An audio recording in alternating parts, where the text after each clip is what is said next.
semuanya. Selamat menonton video Indo Pauliau hari ini. Tonton video ini sampai habis. Saya Sunardi Mulia. Halo, saya Katamso. Hari ini mari kita membahas tentang Prabowo ingin mengutamakan kepentingan bangsa dan rakyat. Kami minta mandat dari rakyat. Kami memang ingin, kami ingin maju ke rakyat. Kami telah sepakat kami akan tinggalkan kepentingan pribadi, kepentingan golongan, dan hanya utamakan kepentingan bangsa dan rakyat. Demikian penggalan pidato dari Prabowo Subianto di Museum Perumusan Naskah Proklamasi Jakarta di Minggu tanggal 13 Agustus 2023. Pasca menerima dukungan politik dari Ketua Umum Partai Golkar Airlangga Hartarto dan Ketua Umum PAN Zulkifli Hasan. Deklarasi dukungan yang dilakukan Golkar dan PAN terhadap Prabowo Subianto terkesan super cepat dan penuh misteri, membuat banyak orang terkejut sehingga menimbulkan pertanyaan serta kecurigaan pabrik.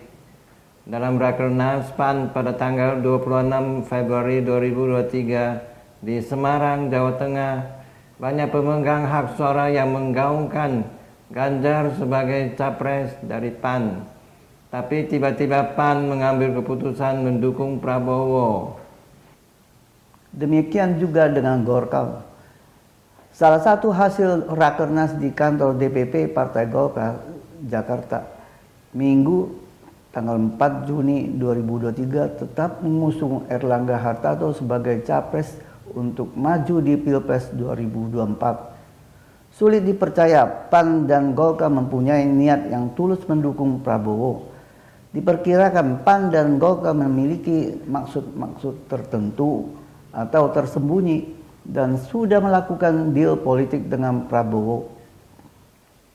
Apakah mungkin pula mereka sedang berlindung di bawah Prabowo agar dugaan kasus hukum yang pernah mengarah pada Zulkifli dan Airlangga akan dipastikan aman kalau koalisi besar kubu Prabowo berkuasa? Keputusan Golkar dan PAN bergabung dengan Prabowo tentu berdasarkan semboyan siapa dapat apa, berapa banyak yang didapat dan kapan mendapatkannya. Di mata para petinggi parpol, hajatan 5 tahunan bukanlah untuk benar-benar memajukan bangsa dan negara, tapi bisnis yang menjanjikan dan mengarah ke politik transaksional dan pembagian sumber daya ekonomi. Kini peta koalisi telah mengerucut. Gerindra, PKB, Golkar, dan PAN menjagokan Prabowo Subianto. PDIP dan PPP memilih Ganjar Pranowo, sedangkan Nasdem, Demokrat, dan PKS mengusung Anies Baswedan. Bergabungnya Golkar dan PAN ke Gerindra nambah jumlah kandidat cawapres pendamping Prabowo. Dari yang semula hanya satu kandidat, yaitu Ketua Umum PKB Muhaimin Iskandar atau Cak Imin. Kini kandidat cawapres bertambah 2, yaitu Golkar menjagokan Ketua Umumnya Airlangga Hartarto, sedangkan PAN mengusung Menteri BUMN Erick Thohir sebagai cawapres Prabowo. Sementara itu, PKB tetap berpegang pada piagam koalisi yang ditandatangani PKB dan Gerindra pada 13 Agustus 2022 yang menetapkan capres dan cawapres merupakan kewenangan Prabowo dan Muhaimin. Sikap PKB juga belum berubah, yakni mengusulkan Muhaimin untuk menjadi cawapres Prabowo. Setelah bergabung dengan Gerindra, PAN mengajukan argumen bahwa berkoalisi PAN, Golkar, Gerindra, dan PKB bertujuan untuk memenangi Pilpres 2024. Dalam konteks itu, secara objektif, Erick Thohir sebagai pilihan yang rasional karena selama ini hasil dari berbagai lembaga survei selalu menempatkan elektabilitas Erick Thohir di angka yang tertinggi. Tapi PAN juga menyadari pasca deklarasi dukungan terhadap Prabowo dan penandatanganan piagam kerjasama antara PAN, Golkar, Gerindra, dan PKB, penentu bakal cawapres akan diputuskan bersama oleh keempat partai. Namun, Jika keputusan sulit untuk didapatkan, maka kemungkinan mengambil keputusan akhir akan diserahkan kepada Prabowo.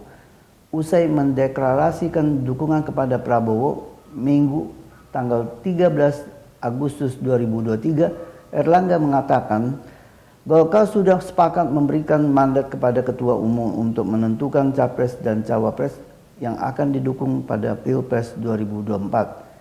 Mengenai penetapan Cawapres, Erlangga juga berujar hal itu akan dibicarakan oleh keempat parpol.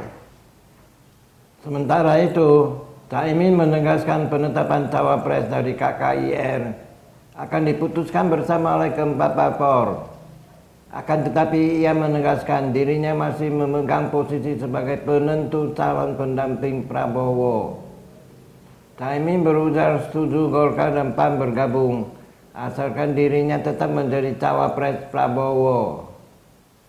Bila di menit-menit terakhir Prabowo tidak memilih Cak Imin sebagai cawapresnya, dipastikan PKB akan hengkang dan bergabung kepada gerbong PDIP. Hal yang sama juga terjadi pada PAN dan Golkar, bila masing-masing pihak tetap ngotot mengajukan jagoannya masing-masing. Sebaiknya sebelum berkuasa, Prabowo membenahi dulu kepentingan parpol pendukungnya dan jangan buru-buru meminta izin dari rakyat untuk berkuasa.